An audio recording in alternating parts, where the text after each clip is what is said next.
नमस्कार, अनादि टीवी की इस खास पेशकश में आप सभी का स्वागत है। मैं हूं आपके साथ अस्मिता। आज से शारदीय नवरात्रि की शुरुआत हो गई है। 9 दिनों में हम माता रानी की आराधना करेंगे और आज नवरात्रि का पहला दिन है। ऐसे में आपके मन में भी कई सारे सवाल आ रहे होंगे कि आज के दिन का क्या महत्व है, कैसे आज के दिन की पूजा करें, आज के दिन किस देवी की पूजा होती है और क्या वो चीज़ है जो हमें आज के दिन नहीं करनी है या कौन से वो कर्म है जिन्हें हमें पूरी नवरात्रि नहीं करने हैं। ये जानने की कोशिश करेंगे। हमारे साथ स्टूडियो में खास मेहमान पंडित अरविंद त्रिवेदी जी मौजूद है जो हमें सभी बातों की जानकारी देंगे। बहुत बहुत स्वागत है आपका पंडित जी हमारे स्टूडियो में।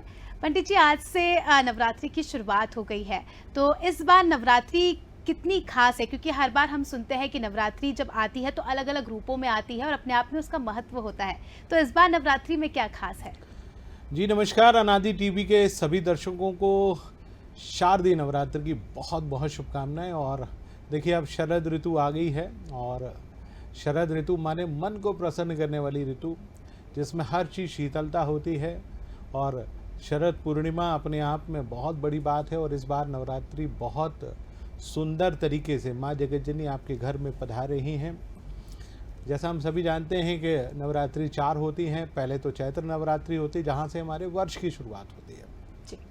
2 गुप्त नवरात्रि होती हैं जो कि साधना की नवरात्रि होती हैं, और ये उदित नवरात्रि है जिसमें सभी लोग माँ जगतजननी के विभिन्न स्वरूपों की पूजा अर्चना करते हैं। तो आइए हम सब मिलकर माँ जगतजननी के 9 स्वरूपों की पूजा अर्चना करें, विधि पूर्वक माँ जगतजननी को अपने घर में बुलाएं, ताकि इन 9 दिनों में माँ जगतजननी हमारी सारी मनोकामनाएं पूर्ण करें। सेहत, कार्य क्षेत्र, घर परिवार, संतान, माता पिता, जमीन जायदाद, हर प्रकार की समस्याओं का समाधान माँ जगतजननी के ऊपर है, जिन्होंने अपने विभिन्न स्वरूपों में प्रकट होकर इस संसार के दुखों का शमन किया है। तो आइए हम सब मिलकर पूजा अर्चना करें। बिल्कुल, देखिए, तो नवरात्रि में कलश स्थापना का भी अपने आप में बहुत ज़्यादा महत्व होता है। भक्तजन जो है पहले दिन माता रानी के कलश की स्थापना करते हैं, उसके भी बहुत सारे नियम होते हैं, तो वही जानने की कोशिश करेंगे पंडित जी से। पंडित जी, कलश स्थापना का अपने आप में बहुत ज़्यादा महत्व होता है और उसकी विधि होती है, तो जो दर्शक पहली बार कलश स्थापना कर रहे हैं उनके लिए मैं जानना चाहूँगी कि क्या कुछ विधि होगी, किन बातों का ध्यान रखना चाहिए कलश स्थापना करते वक्त, और कलश स्थापना अगर कोई कर रहा है तो उसका मुहूर्त क्या होगा? बिल्कुल, देखिए, चैत्र की नवरात्रि है और आप पूरे दिन भर माँ जगतजननी की पूजा अर्चना कर सकते हैं, लेकिन आप कुछ चौघड़ियों का ध्यान रखें, यानी लाभ, अमृत और शुभ, इन चौघड़िया में आप घट स्थापना कर सकते हैं। कलश स्थापना जिसको कहा जाता है, घट और कलश दोनों एक साथ आते हैं। तो सबसे पहले तो मैं घट स्थापना के बारे में हमारे दर्शकों को बता दूं। आप आज के दिन जिस स्थान पर आप पूजा अर्चना कर रहे हैं, यानी घर में जो उत्तर पूर्व की जो दिशा होती है, जिसको हम ईशान कोण कहते हैं, या उत्तर का कमरा हो या पूर्व का कमरा हो, वहाँ पर आप उस कमरे को आज के दिन शुद्ध जल से साफ कर लीजिए, क्योंकि अब आपको माँ जगतजननी के स्वरूपों की 9 दिनों तक अर्चना करनी है। साफ करिए, वहाँ पर गंगा जल छिड़किए। इसके बाद ईशान कोण को अच्छे से गोबर यदि आपको मिल जाए तो उससे लीप लीजिए, नहीं तो आपके घर में हल्दी होती है, हल्दी से आप धरती को लेपन कर लीजिए। उसके ऊपर एक अच्छा सा चौक पूर लीजिए। आटा हर घर में होता है, आटे से चौक पूर लीजिए। उसके ऊपर एक सुंदर सा लकड़ी का पटा, जिसको पटा या बहुत सारे लोग बाजोट भी कहते हैं, वो ले लीजिए। उसके ऊपर एक लाल रंग का वस्त्र आप बिछा लीजिए। तदुपरांत उसके ऊपर एक जिसको हम खप्पर स्वरूप में होता है, जिसको घट कहा जाता है, आप वो ले लीजिए। चौड़ा होना चाहिए, बड़ा होना चाहिए। उसमें आप मिट्टी को अच्छी तरीके से बिछा लीजिए। काली मिट्टी को ले लीजिए, बहुत सुंदर सी काली मिट्टी आपको अपने घर के आसपास मिल जाएगी, या जो भी कृषि जो गमले वगैरह बेचते हैं, पौधे विक्रय करते हैं, वहाँ पर आपको इस प्रकार की मिट्टी मिल जाएगी। मिट्टी लेकर आइए, उस मिट्टी को आप उस घट में फैला दीजिए, थोड़ा सा पानी छिड़क दीजिए। इसके बाद आप जौ और गेहूँ दोनों को एक रात्रि में आप उनको पहले धो लीजिए, नवरात्रि से एक दिन पहले गला दीजिए।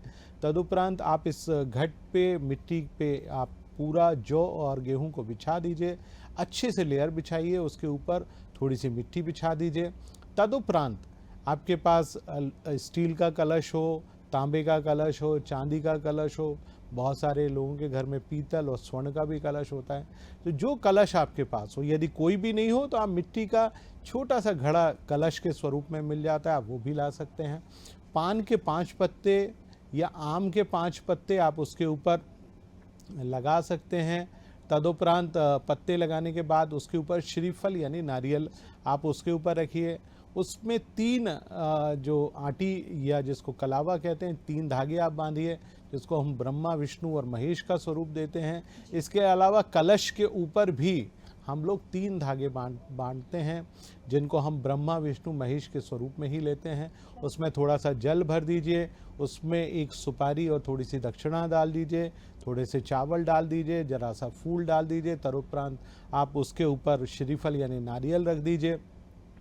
जब इस प्रकार का आप कर्म कर लेते हैं तब जाकर घट या कलश की स्थापना का कार्य संपूर्ण होता है।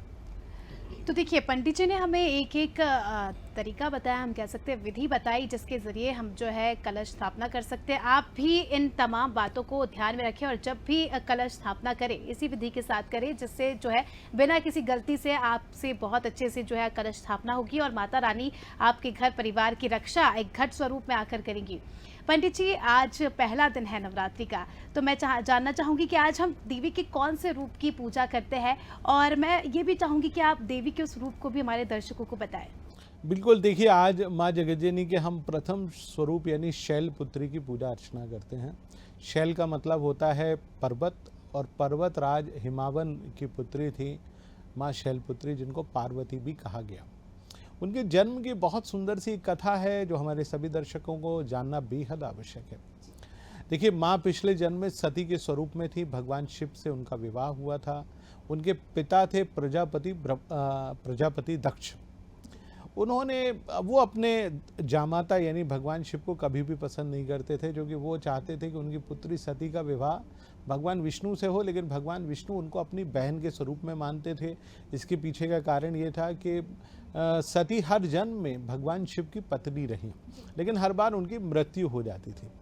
तो आप देखिए कि सती को वो पसंद नहीं करते थे। प्रजापति दक्ष ने एक बहुत बड़े यज्ञ का आयोजन किया, चूँकि वो प्रजापति थे, यानी देवताओं और से लेकर यक्ष गंधर्व और मनुष्यों सब के जीवन यापन और सबके ऊपर नियंत्रण करने का अधिकार केवल और केवल दक्ष को प्राप्त था, इसलिए वो प्रजापति कहलाते थे। तो उन्होंने एक बहुत सुंदर से हवन का आयोजन किया, और उस हवन और यज्ञ में उन्होंने पूरे ब्रह्मांड के सारे लोगों को आमंत्रित किया, परंतु केवल भगवान शिव और माँ पार्वती यानी सती को उन्होंने आमंत्रित नहीं किया। सती को जब ये पता लगा, उनकी बहनें हवा मार्ग आकाश मार्ग से अपने पिता के यहाँ जा रही थीं, जो कि हरिद्वार के पास कनखल एक जगह है जहाँ पर यह आयोजन हुआ था। तो वहाँ पर सब जा रही थी और उन्होंने बड़े मुस्कुरा के व्यंग्य बाण छेड़ते हुए कहा कि हे सती, आप नहीं आ रही हैं। तो माता सती को बहुत आश्चर्य हुआ। बाद में उन्होंने अपने पति से आज्ञा मांगी, भगवान शिव ने उनको आज्ञा तो नहीं दी, परंतु बड़े बेमन से उन्होंने भेजा अपने कुछ गणों के साथ। तो जब सती ने उस हवन और उस यज्ञ में जाकर देखा कि भगवान शिव की तो कहीं पूजा ही नहीं हो रही, उनके भाग को नहीं रखा गया, बहुत क्रोधित हुई। अपने पिता के पास गई तो पिता ने कहा कि भाई, जब बिना बुलाए कोई आदमी आता है तो उसकी हम व्यवस्था नहीं करते हैं। माँ बहुत क्रोधित हुई। उन्होंने योग अग्नि के माध्यम से अपने आप को भस्मीभूत कर लिया। भगवान शिव को जब ये पता लगा तो उन्होंने अपने सबसे बड़े गण यानी वीरभद्र को वहाँ भेजा, और वीरभद्र ने प्रजापति दक्ष का वध किया। उनके मस्तक को उस हवन कुंड में उन्होंने डाल दिया। तदुपरांत जब माँ पूरी तरह से अर्ध जली अवस्था में थी, भगवान शिव उनको लेकर पूरे ब्रह्मांड में भटकते रहे। भगवान विष्णु से उस दर्द को नहीं देखा गया। उन्होंने अपने सुदर्शन चक्र से उनके 51 टुकड़े किए, जो कि आज 51 शक्ति पीठ कहलाती हैं, जहाँ पर देवी सती के विभिन्न अंग गिरे हुए हैं। इसके बाद माँ सती का अगला जन्म पर्वतराज हिमावन के यहाँ हुआ। वो उनके यहाँ पैदा हुई, इसलिए उनका नाम शैलपुत्री रखा गया। माँ की आयु बहुत छोटी सी अवस्था की है, 8 वर्ष की वो कन्या हैं। आज के दिन 8 वर्ष की कन्या स्वरूप में हम माँ जगज्जननी के उस शैलपुत्री स्वरूप की पूजा अर्चना करते हैं, और माँ जगज्जननी को विधि पूर्वक अपने घर आमंत्रित करते हैं कि माँ हमारे घर आएँ, हमको आशीर्वाद दें। जिस प्रकार हिमावन के यहाँ कई हजार वर्षों तक संतान पैदा नहीं हुई, माँ के आने मात्र से पूरा हिमालय वृक्षों से फलों से आच्छादित हो गया। ऐसी माँ आज हमारे घर पधार रही हैं। तो आइए हम सब मिलकर उनकी विधिपूर्वक पूजा अर्चना करें। बिल्कुल, देखिए पंडित जी ने कितने अच्छे से वर्णन किया माँ की कथा की और कथा के बारे में, साथ ही उनके स्वरूप के बारे में भी कि कितना सुंदर उनका स्वरूप है। कन्या स्वरूप में माँ का हम रूप देखते हैं और आज के दिन उनकी पूजा करने का अपने आप में महत्व रहता है। अब बात हमने पूजा करने की तो हम ये भी जानेंगे पंडित जी से कि किस प्रकार से माँ की पूजा की जाए। पंडित जी, नौ दुर्गा में 9 देवियों की अलग अलग तरीके से पूजा की जाती है। किसी देवी को कोई और भोग लगता है, भोग की भी बात करें या पूजन सामग्री की भी बात करें तो अलग अलग विधियों से जो है पूजा की जाती है। अगर अब बात हम माँ शैलपुत्री की करें तो माँ शैलपुत्री को क्या अर्पित करना चाहिए और किस तरह से उनकी पूजा अर्चना करनी चाहिए? देखिए, सबसे पहले तो हमने इस बात की बात कर ली कि कलश स्थापना और घट स्थापना कैसे करें। तो अब आपको देवी की स्थापना करनी है अपने घर में। तो देवी स्थापना के लिए क्या करना पड़ेगा आपको एक, जैसे आपने घट की जगह स्थापित की, वैसे एक दूसरी जगह आप पुनः हल्दी से या गोबर से लेपन कर लें। उसके ऊपर चौक पूर लें, एक लकड़ी का पटा या बाजोट ले लें, उसके ऊपर लाल रंग का वस्त्र बिछा लीजिए, बहुत सुंदर सा। आपके पास माँ दुर्गा की कोई फोटो हो, प्रतिमा हो, चित्र हो, कांस्य मूर्ति हो, तांबे की मूर्ति हो, स्वर्ण या चांदी की प्रतिमा हो, तो आप उसके ऊपर स्थापित कर लें। पंचोपचार, दूध, दही, घी, शहद और शक्कर, इनकी व्यवस्था आप विधिपूर्वक कर लें। तदुपरांत आप केले की व्यवस्था कर लें। ऋतुफल जरूर होना चाहिए। माँ को चुनरी चढ़ाई जाती है। आज शैलपुत्री के रूप में है, माँ भी विवाहित नहीं है, इसलिए आप कोई भी रंग का वस्त्र उनके ऊपर चढ़ा सकते हैं, लेकिन माँ दुर्गा को आपने स्थापित किया है, इसलिए आप सुहाग की जो सामग्री है उसको भी रखें। साथ में आप चुनरी जरूर चढ़ाएं। माँ को चुनरी बहुत पसंद है। जब आप किसी महिला को चुनरी चढ़ाते हैं तो वो संपूर्णता की ओर अग्रसर हो जाती है। इसके साथ साथ पैरों में महावर की व्यवस्था करें, चूड़ियों की व्यवस्था करें, पायल की व्यवस्था करें, बिंदी की व्यवस्था करें, सिंदूर की व्यवस्था करें। ये सब आप व्यवस्थित रूप में रख लें। और माँ को खीर का भोग बहुत पसंद है, तो आज थोड़ी सी खीर ज़रूर बनाइए। इतनी व्यवस्था करें, देखिए माँ आपके ऊपर अवश्य प्रसन्न होगी। बिल्कुल पंडित जी, इस विधि के साथ अगर दर्शक है, जो भक्तगण हैं, माँ की आराधना करते हैं, पूजा करते हैं तो ज़रूर ही निश्चित तौर पर माँ उन पर प्रसन्न होगी, क्योंकि दयालु रूप है माँ का और काफ़ी सुंदर स्वरूप है। तो आप भी इस विधि के साथ माँ की पूजा अर्चना कीजिए और देखिए कैसे आप पर माँ प्रसन्न होती है और आपके जीवन में समृद्धि आती है। पंडित जी, मंत्रों का भी अपने आप में बहुत महत्व होता है, मंत्रोच्चारण का नवरात्रि के दिनों में। तो ऐसे में माँ शैलपुत्री के लिए कोई से ऐसे विशेष मंत्र जिसका जाप भक्तगण आज के दिन कर सके? देखिए, माँ जगतजननी का शैलपुत्री का बहुत सुंदर सा मंत्र है, आप उसका उच्चारण कर सकते हैं। दुर्गा सप्तशती में दिया हुआ है, 4थे अध्याय का मंत्र है, या देवी सर्वभूतेषु शैलपुत्री रूपेण संस्थिता, नमस्तस्यै नमस्तस्यै नमस्तस्यै नमो नमः। तो आप शैलपुत्री के इस मंत्र का जाप करें। आप माँ जगतजननी के बहुत सौम्य सा मंत्र है, आप उसका भी जाप कर सकते हैं। ओम दुम दुर्गाय नमः, आप इस मंत्र का जाप कर सकते हैं। और आप नवायण मंत्र का भी जाप कर सकते हैं, जो अच्छा लगे। माँ जगतजननी को बुला लीजिए, आप नाम लेकर भी बुलाएंगे हे माँ दुर्गे, तो भी माँ जरूर आएगी। तो देखिए, मंत्र भी यहाँ पर हमने आपको बताया, पंडित जी ने आपको बताया, ये मंत्र का जाप आप कर सकते हैं। अगर माला का जाप आप करते हैं नवरात्रि के दिनों में तो ये मंत्र जो है विशेष तौर पर आप जाप कर सकते हैं, जिससे कि आपको इसका लाभ मिलेगा। पंडित जी, किन लोगों को माँ शैलपुत्री की आराधना करनी चाहिए? देखिए, खासतौर से मेष राशि के जो जातक हैं और जो कन्या राशि के जातक हैं, या ऐसे लोग जिनके यहाँ संतान नहीं हो रही है, या ऐसे लोग अपने जीवन में जो बिल्कुल भी लाभ नहीं पाते हैं, मूढ़ स्वरूप में बैठे रहते हैं, बुद्धि का विकास नहीं हो पाता है। ज्ञान और बुद्धि की देवी है माँ शैलपुत्री, जिन्होंने अपने छोटे से आयु वर्ग में नारद जैसे महामुनि महाज्ञानी को विस्मृत कर दिया। उनके धरती पर आगमन भर से इस पूरे ब्रह्मांड में शुचिता उत्पन्न हो गई। तो ऐसे लोग जिनके यहाँ नकारात्मकता हमेशा बनी रहती हो, सकारात्मक ऊर्जा की कमी हो, इन सभी को माँ शैलपुत्री की पूजा अर्चना अवश्य करना चाहिए। बिल्कुल, तो देखिए जिन राशि जो मेष राशि के जातक है विशेषकर, उन्हें माँ शैलपुत्री की आराधना करनी चाहिए। और जिस प्रकार की बातें पंडित जी ने कही, आपके घर में भी अगर नकारात्मकता है, वो पॉजिटिवनेस नहीं आ पा रही है, शांति और समृद्धि नहीं है, तो आप भी निश्चित तौर पर माँ शैलपुत्री की आराधना कर सकते हैं, जिससे माँ शैलपुत्री की कृपा आप पर और आपके परिवार पर हमेशा बनी रहे। पंडित जी, नवरात्रि के दिनों में हम देखते हैं कुछ कर्म या कुछ चीज़ें ऐसी होती है जो वर्जित होती है, और कई सारे हमारे भक्तगण हैं, उन्हें इस बारे में नहीं पता, भूल चूक में वो चीज़ें कर देते हैं। तो मैं चाहूँगी कि आप उनसे इस बात का भी ज़िक्र करें कि कौन कौन से कर्म या कौन कौन सी चीज़ें हैं जो विशेष तौर पर इन दिनों में वर्जित होती है।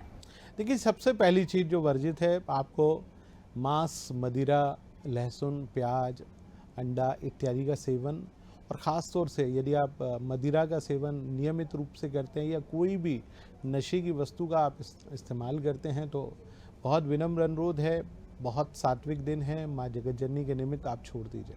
सबसे पहला और सबसे महत्वपूर्ण चीज़, आपको 9 दिवस तक ब्रह्मचर्य का पालन करना है। तीसरा सबसे महत्वपूर्ण चीज़, धरती पर विश्राम करना है, यानी आपको अपने सुखों का त्याग कर देना है। आप 9 दिन, तपस्या के 9 दिन हैं, आप सुखों का त्याग कर दीजिए। इसके अलावा आप ऐसी वाणी मत बोलिए जिससे किसी को भी नुकसान पहुँचे। झूठ या असत्य भाषण जिसको कहते हैं, गाली इत्यादि या असभ्य भाषा का इस्तेमाल करने से बचें। और हर महिला को अपनी पत्नी को छोड़ दीजिए, बाकी सबको अपनी माँ और बहन के स्वरूप में आप उनके दर्शन करें। आप ये मानकर चलें कि वो सब दुर्गा के स्वरूप में आपके सम्मुख विराजमान हैं। तो आप यदि स्त्री पूजा यानी शक्ति की पूजा करेंगे, तो जगत जननी आपकी मनोकामना आसानी से पूरा करेगी। तो देखिए, बहुत ही हमारी भारतीय संस्कृति में भी पंडित जी कहा जाता है कि माताएं देवी का रूप होती है, तो ना ही केवल इन 9 दिनों में, हमेशा ही हमें उन्हें देवी स्वरूप में देखना है और उसी समान जो है उन्हें इज्जत देना है, जिससे कि हमारे देश का भी कल्याण होगा, समाज का भी कल्याण होगा। पंडित जी, आजकल का लाइफस्टाइल हम देख रहे हैं, काफ़ी ज़्यादा लोग व्यस्त होते जा रहे हैं, किसी को समय नहीं मिलता आराधना करने का। पहले के ज़माने में हम सुना करते थे कि लोग जो है दिन दिन भर तपस्या करते थे, मंत्रों का जाप करते थे और आराधना करते थे, मगर आजकल हम देखें तो ऑफिस जाना रहता है, स्टूडेंट्स को स्कूल जाना रहता है, तो उनके लिए आप क्या बताना चाहेंगे कि किस प्रकार से वो कम समय में भी माँ की आराधना कर सके? देखिए, जैसा आप सभी जानते हैं, इस पर्व को नवरात्रि पर्व कहा जाता है, यानी 9 रात्रि का पर्व। बिल्कुल आवश्यकता नहीं कि आप दिन में पूजा करें, आप रात्रि काल में साधना कर सकते हैं। सुबह प्रातः काल आप माँ जगतजननी को जो सबसे प्रिय पुष्प, गुड़हल या जासून का पुष्प हम कहते हैं, आप वो पुष्प एक चढ़ा दीजिए। माँ जगतजननी को आप दूध से ही उनको छोटा सा भोग के स्वरूप में ड्राई फ्रूट इत्यादि का भोग लगा दीजिए, या एक पुष्प, एक केले का या कोई भी ऋतु फल का भोग लगा दीजिए। और रात्रि काल में आइए, दुर्गा सप्तशती का पाठ करिए, नवपारायण का पाठ करिए, दुर्गा जी के मंत्र का जाप करिए। माँ ने बिल्कुल नहीं कहा है कि आपको 24 घंटे पढ़ना है। आप 5 मिनट भी यदि श्रद्धा पूर्वक आप माँ जगतजननी की पूजा अर्चना करेंगे, माँ आपको वैसा ही फल देंगी।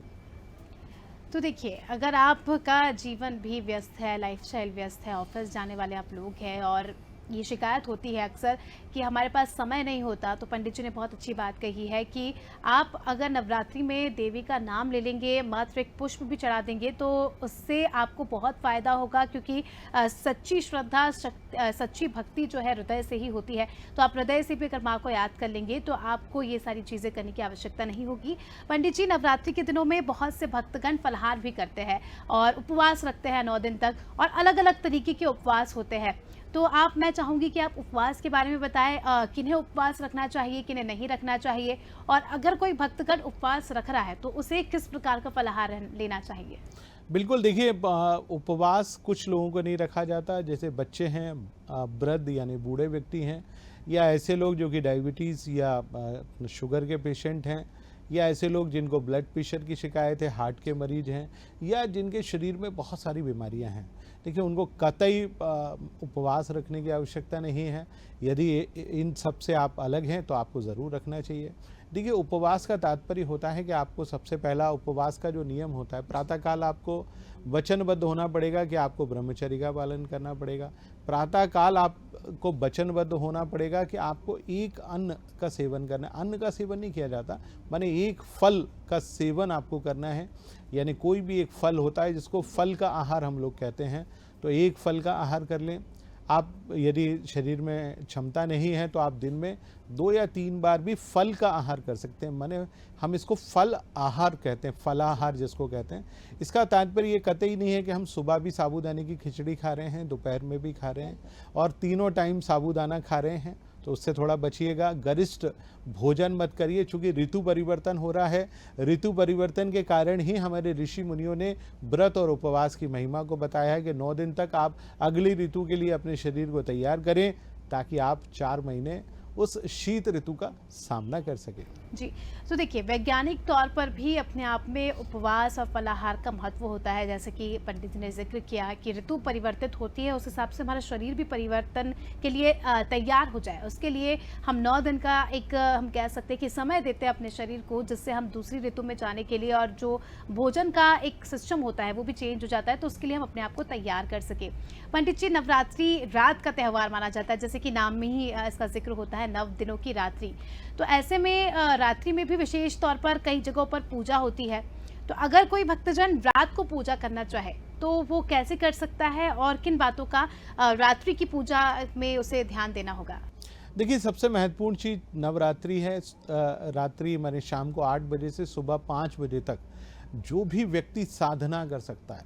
देखिए, साधना की रात्रि है 8 बजे से सुबह 5 बजे तक, माने कितना टाइम हो गया? लगभग 9 घंटे का।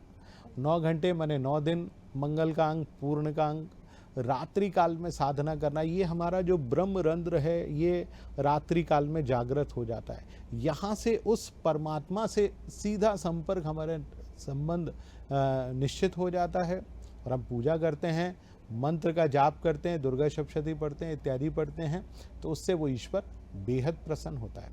बिल्कुल, तो देखिए ये थे हमारे साथ पंडित अरविंद त्रिवेदी जी, जिन्होंने हमें नवरात्रि से जुड़ी एक-एक बातों का हमें ज्ञान दिया, हमें बताया कि किस प्रकार से नवरात्रि के पहले दिन हम घट की स्थापना करें, माँ शैलपुत्री को प्रसन्न कैसे करें और किस विधि विधान के साथ उनकी पूजा अर्चना करें। और अगले आने वाले 9 दिन में भी हमारी ये फहरिस्त, कार्यक्रम की फहरिस्त जारी रहेगी। हमारी कोशिश रहेगी कि माँ के हर स्वरूप का आपको दर्शन कराएं और किस प्रकार से उनके स्वरूप का महत्व है, क्या कुछ उनकी पूजा की विधि विधान है, उसे आप तक रूबरू कराएं। फिलहाल इस पेशकश में इतना ही, दीजिए हमें इजाज़त। देखते रहिए अनादि टीवी।